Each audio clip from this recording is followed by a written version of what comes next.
Welcome to WatchMojo Live. I'm your host, Ashkan Karbas-Frushan, and joining me on this first installment of HipMojo is CT Moore. Now, CT, when you're not doing this, you work in marketing. Yep. When I first met you, you were a social media expert. So what's up with that term? Not hip anymore? Well, you know, it doesn't tell me anything, right? What does social media mean? It's a marketing term. It's a buzz term. It means absolutely nothing, and it doesn't tell people what you do or what you're about. That, and there's about 5 million social media gurus, experts, and ninjas out there, and like, how are you supposed to stand out in that kind of crowd? So I just kind of kicked it. So I'm a CEO. I also blog quite a bit. I write for TechCrunch and Media Post. I write for our own site. If I came to you and said, should I as a CEO be blogging? And if so, what should I be blogging about? What would you advise me? Well, you know, CEOs are a lot like people. Some of them should be blogging, most of them shouldn't.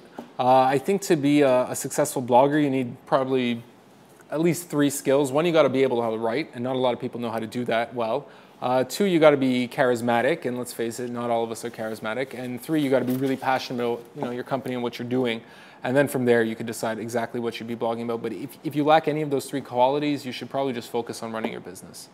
Yeah, I hear you. I mean, I'll be writing a story, and what I always freak out is that there's somebody there going like, is he talking about me? Especially, it could be staff, it could be employees, it could be partners, suppliers, whatever. And what I've learned after 5, 6 years of doing this is and 10 years of writing is, no matter what your intentions are, and no matter how sort of neutral you could be discussing a topic about, someone will interpret that as if you're talking to them. So I think that's the other balance that I think is important. And then that's me personally. Generally speaking, my sort of line in the sand is, if you're the CEO of a publicly traded company, especially if you're publicly traded, but any large organization, you probably shouldn't be blogging realistically because you got to run it through counsel, PR, IR specialists. So it's probably not even that sincere. It's basically a press release. But if you're a startup CEO, even if you can't really write, I think it sort of helps if you sort of have that voice and you sort of communicate with your audience and partners and just sort of comment on the ecosystem.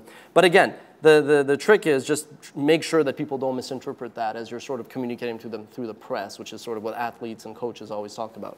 Right, and you know, even the big companies, they can benefit from somebody blogging. It doesn't have to be the CEO. You look at big brands like Ford, you know, they have these evangelists who do a lot of blogging, a lot of tweeting, are complete social media whores, and these guys have actually really shored up PR and public relations efforts without seeing insincere. And I think that's a possibility too. What do you think? Yeah, I think the only time where I probably did use the blog to sort of send a message was when we were being sued by News Corp in our first year, even though we're best friends now. I mean, there I think there was the sort of legal debate that was going on, and then I realized that maybe putting some pressure on the PR front would actually help, and it did. But even that's dangerous because I sort of knew a little bit about the law, so I knew what to avoid saying and whatnot.